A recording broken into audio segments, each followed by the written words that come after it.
Hey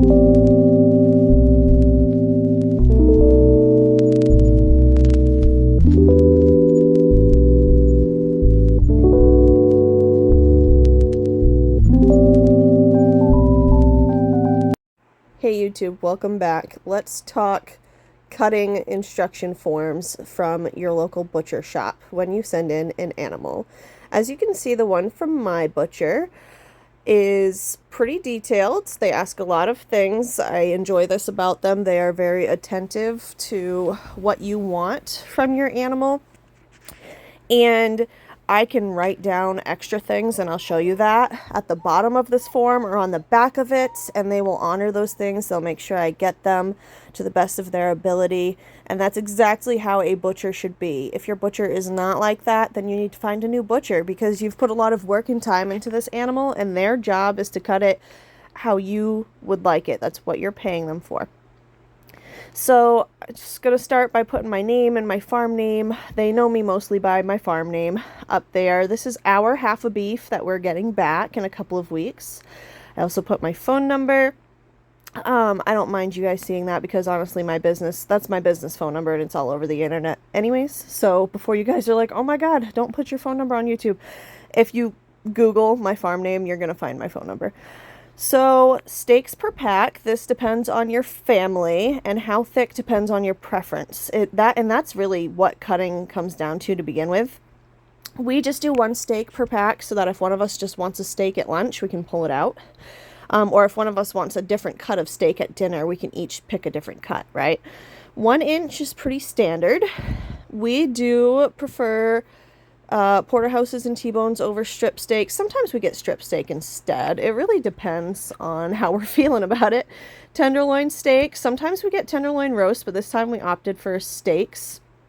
I said no on cube steak, but then I changed my mind, because I think cube steak would make really good Salisbury steak, and I've actually never made that before, and I want to. So short ribs. That was a doozy for me. I kind of left it alone while I thought about it. Soup bones are always a yes. Soup bones are fantastic for bone broth and getting some really nice tender meat off of them. You cook them low and slow in the crock pot. Now, London broil steaks. London broils, top rounds, eye rounds, either get them shaved or as roasts, okay? They are the tougher cuts of steak. They're not valuable as a steak. This is what I tell all my customers when I walk them through their cut sheet. Those things are better as roasts or as shaved, and you'll see me request them as shaved steak in a second here. Sirloin steaks are a go, obviously. Eye round. So the ribeye steak, you have a couple of options here. You can get your prime rib roasts. There's another roast you can get out of that, or you can get your ribeye steaks. And we really enjoy having prime rib roasts on hand, so that's what we usually opt for.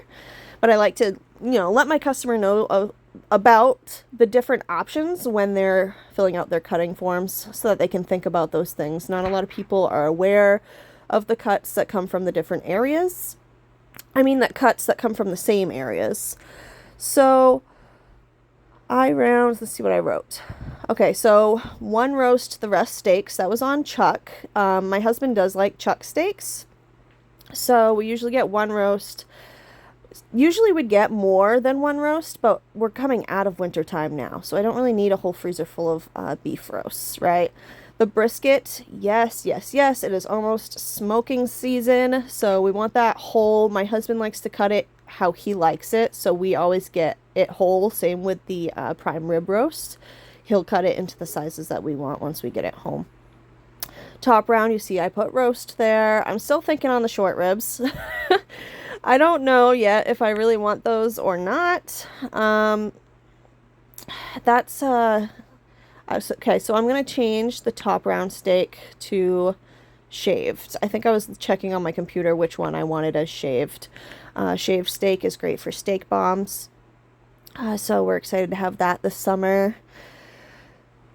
The short ribs, they're great in the wintertime. I wasn't sure if I think I opted out of them this time, and for those will just go into more burger is all. So what happens when you opt out of something, On beef or pork, when you're ordering a half or a whole animal, is it then usually either it gets left as a roast or it gets put into ground. So it's going to go into your sausage or your ground beef. Okay, so that's what happens when you say, no, I don't want that.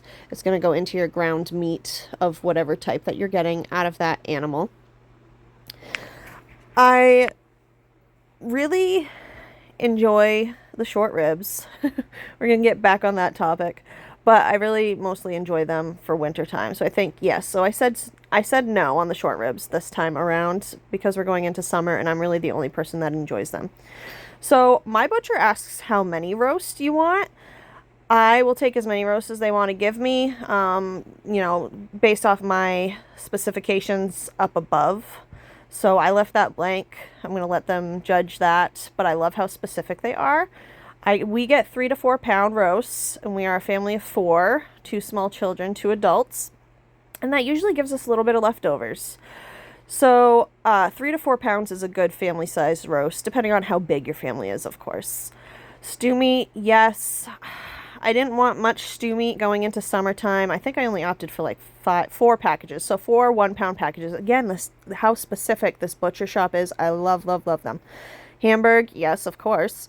And 1-pound packages for those. A lot of the time we mix our Hamburg with 1 pound of sausage, especially when making burgers. Just fun kitchen tip.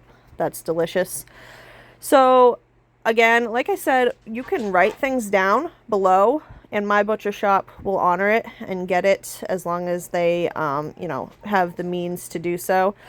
So dog bones, great for obviously the dogs, but also so those are marrow bones. You want those for your bone broth. So yummy. And all of the fat, of course. Always get all of your fat off your animals. You guys, nothing goes to waste. All this fat, it's delicious. It's so fun to use, to render down. We get the organs back. If we don't use them, the dogs use them. I like to order the flanks steak because that's really fun for fajitas or steak tacos. And so this is a pretty detailed cutting sheet. I want you, when you find a butcher for your animals, I want you to ask them before you even book the appointment what their instructions form looks like. Okay, please do that. And if it's not detailed, or if they don't have one, immediately walk out. But if it's plain, just ask them, can I write the other stuff that I want on here as well? And will you guys make sure that I get those things? Talk with your butcher, visit them, have a chat with them before you use them. I've heard so many horror stories about butchers that just didn't do their job. Please do not get stuck in that situation. And I hope this helped. If you have any more questions about filling out cutting forms, I've been doing this since I was a teenager. So just let me know what those questions are. So I just decided I want 1 roast and then the rest shaved there as well. So I hope that helps, you guys. I hope all the newbies that are just now going to be ordering animals or sending in animals take a little bit from this. This is the beef cutting sheet. I will help you out with the pork one the next time I do that as well.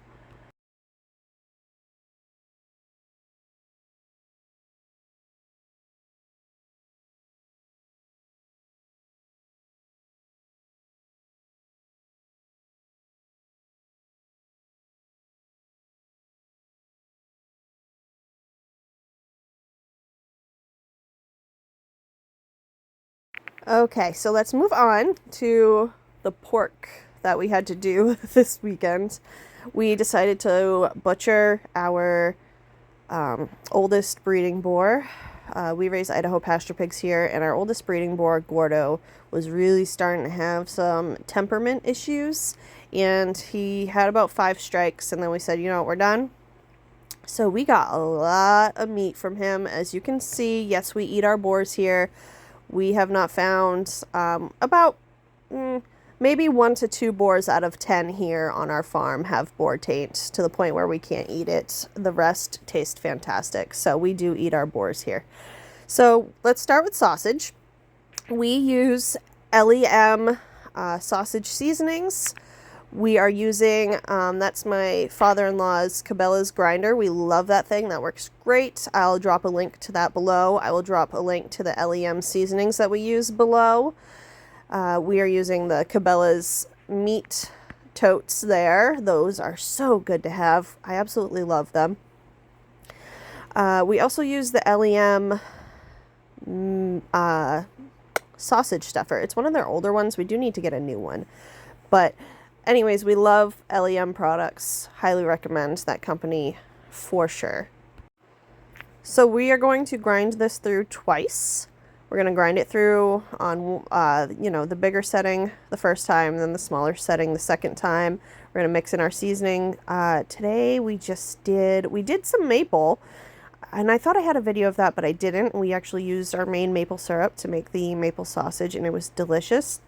Most of it, though, went into breakfast, the LEM breakfast sausage seasoning. The maple one, we made up kind of our own little quick mix seasoning, and it was just maple syrup, a little sprinkle of the LEM breakfast seasoning to get the other flavors in there, and that was it, and it turned out fantastic.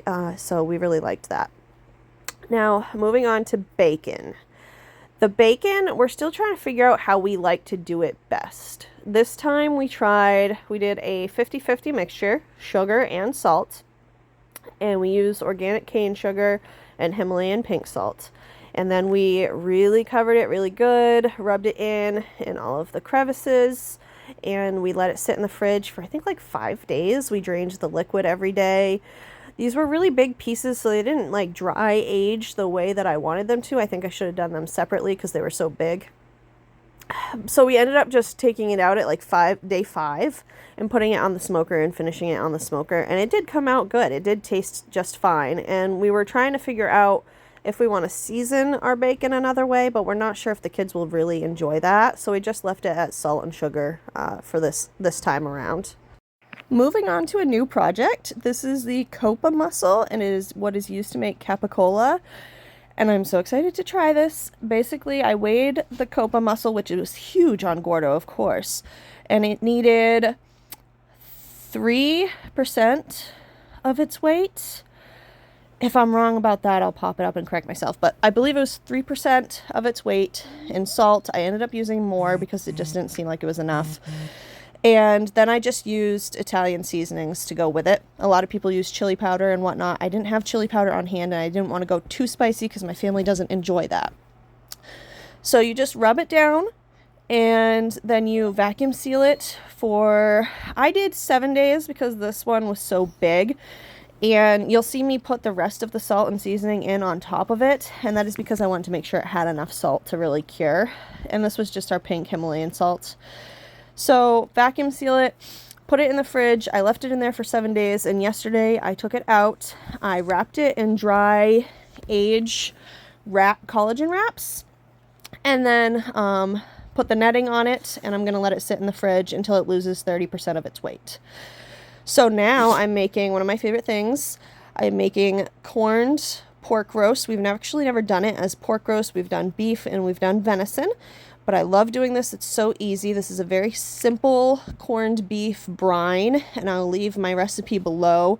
Now, what I did notice, because I didn't have the pink nitrate salts in this brine, is that it did struggle to penetrate all the way through.